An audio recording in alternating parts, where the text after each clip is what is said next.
Sexual harassment has been an issue ever since women worked alongside men. It's been prevalent in every male-dominated industry, from advertising to finance to entertainment, and now, of course, to Silicon Valley. How many of you here have experienced what you consider to be sexual harassment? How many chose not to report it or to complain? On February 19th, former Uber employee Susan Fowler published a blog post where she detailed some very strange incidents happening at Uber. On her very first day of work, her manager propositioned her for sex. And when she told HR, they turned the other way because he was a high performer after all. Well, that blog post went viral, and months later, Uber's CEO had to step down after months of poor crisis management.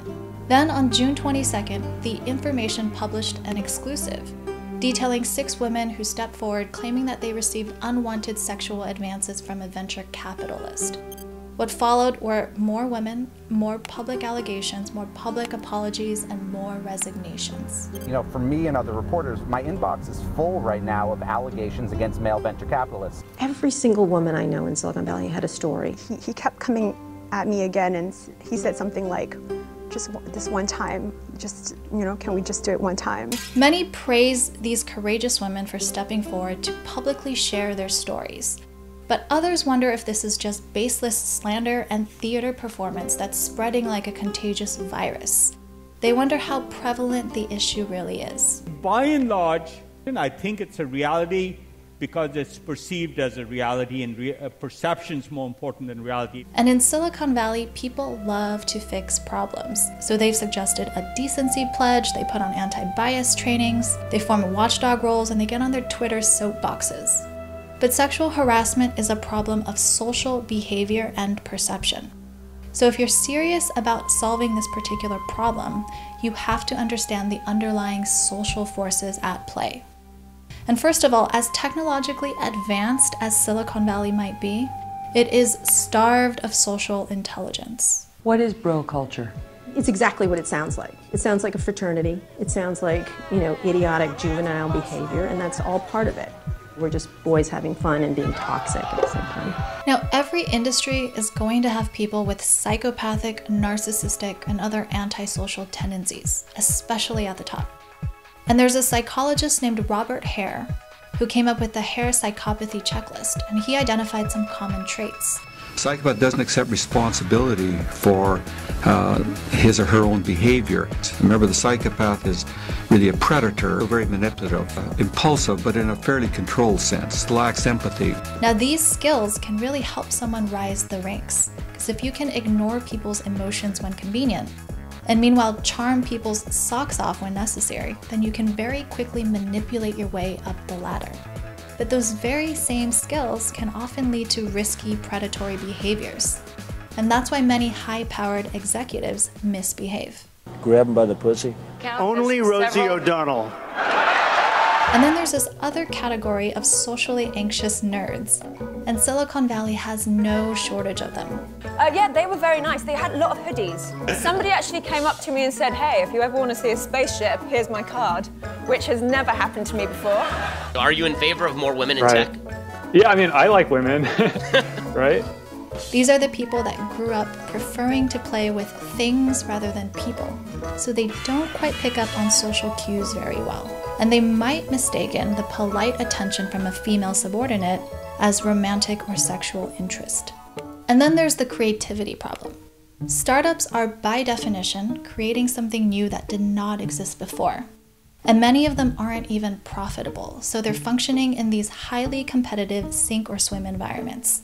And you're not going to overthrow established industries by hiring a bunch of average workers that want 9-to-5 jobs. Oh my God, kill me. So that's why startups must hire the most creative, passionate, risk-seeking, and relentless people that they can find. And talent is very hard to find, especially at the top. So many startups can't afford to lose their high performers, no matter how naughty they might behave. And we also have to consider the realities of gender dynamics. Any interaction between a heterosexual man and a woman can contain sexual innuendo, because attraction is a visceral emotional reaction. And that's why about half of Americans surveyed reported that it's inappropriate to have dinner with someone of the opposite sex alone. And as much as women frown upon the alpha male archetype, many of them also secretly fantasize about dangerous men. There's these two neuroscientists who studied the online sexual behaviors of over 100 million people, and they identified the common 5 female fantasies: vampires, werewolves, pirates, surgeons, and billionaires. So there's probably a reason why 50 Shades of Grey was the fastest selling paperback in the UK. And we also have to consider the gender ratio problem. As long as there are more men than women in any given industry, that boys will be boys culture will not just magically disappear. And in Silicon Valley tech companies, the majority of employees are men. And meanwhile, men make up 82% of computer science degrees. And women are leaving the industry at twice the rate that men do. So if you're serious about creating gender balance, you have to tackle all 3 of those issues. You have to get tech companies to hire and retain more women. You have to get more women to study engineering and computer science. And you have to get more women to prioritize career and be willing to battle through the existing boys' club dynamics so that there's more female representation at the top. But being an executive is not as easy or sexy as it might seem. It's often an all-consuming, lonely, thankless job at the top, and very few people are qualified or even willing to do it, because you have to sacrifice a lot. Your personal life, your relationships, your health, all of that for this single-dimensional pursuit of success in career. So you're going to have to convince a lot more women that that kind of lifestyle will be meaningful for them. So how can we prevent sexual harassment crises? If many people aren't properly socialized, what can they do? If most people have zero creativity, how do we replace those that do? And how do we avoid the problems caused by disproportionate gender ratios? Well, let's start with antisocial men. For those who experience high amounts of social anxiety, a key problem is that they're in their heads so much that they don't really pay attention to others. So they're going to have to develop social skills.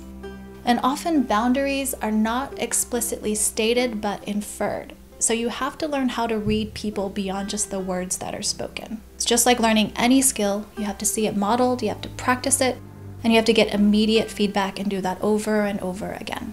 Now, for people with psychopathic tendencies, it's important to understand that the risks of being exposed and publicly shamed are much higher today than before. But behavior change might be hard because psychopaths often don't have the ability to develop empathy or to foresee the negative consequences of their behaviors. Because psychopathy develops very early before the age of 4, when hyper-aggressive children don't learn to properly socialize. So unfortunately here, the solution might have to rely on those that interact with psychopaths, the would-be victims and the companies that employ them. Now, how about for victims? Well, if you're someone that has to interact frequently with predatory characters, it's really important that you define where your boundaries are. What are you not willing to negotiate? I don't think we should. But you have to be very honest and clear with yourself where you draw that line. If you go to a fraternity house party, all right, with a chaos going on in the living room area, and a young man says to you, "Would you like to go up to my room?" I'm sorry, okay, you are consenting to sex. Why are we coddling young women, okay, to say, go on being, children? You also do have the option to use your sexual assets as leverage. Because maybe you don't want to give up a funding or a career advancement opportunity, and that's okay. But it's up to you to decide if you want to exercise that particular power. Now, for people that are already victims of sexual harassment, it's important that you find a trusted support network, people that you can talk to when you're feeling your most vulnerable. It's also crucial that you develop tools for healing, and a good therapist can help you do that. Now, if you do psychotherapy with people and they have a traumatic memory, it won't go away. Well, what do you do with it? You say, okay, well, look, what was it about your viewpoint that put you at risk? It's like, I didn't think there were dangerous people in the world. Well, there are. Oh my God, the world's much more dangerous. It's like, yes, it is. Well, what am I going to do about that? You're going to get smarter and sharper, right? Because that's the cure. It's not, we're going to make the world less dangerous. The world is plenty dangerous, but it turns out that you're a lot more capable than you thought. Now, if you're a victim of false accusations, it's important to recognize that harassment has to do with other people's perception of your behavior. So tread very, very carefully anytime you're interacting with others, especially people of lower rank, because you don't know what underlying motives they might have, you don't know what gender hang-ups they have, you don't know what stories are being fed to them. And always, always remember that the public does not care about the truth. What matters is how you are perceived. So any of your words or actions can be very easily misrepresented by someone with an agenda to take you down. Now for companies, it's important to develop systems to prevent crises from getting out of control. Better yet, to prevent them from happening in the first place. You don't want to be in a situation where you're unaware that an entire department is gossiping about someone's misconduct. So you need to set up open channels of reporting upward. And it's also important that you hire executives with high degrees of social intelligence, especially when the majority of the company lacks social skills. Because what gets consistently modeled by leadership frames the culture of the workplace. And everyone will need to carefully manage their social interactions, because you don't have complete control over your social persona. And nowadays, social media can quickly spread false stories, and bad news travels much faster than good. Meanwhile, publications are serving their social purpose of playing watchdog. So anything you say or message in private can seep out and be used against you. But because Silicon Valley is starved of social awareness, not just about harassment, but about many other things, just developing a little bit more than others can go a very long way in preventing you from crises. And remember that vultures are everywhere. The sexual predators, resentful coworkers, and the hungry, hungry media.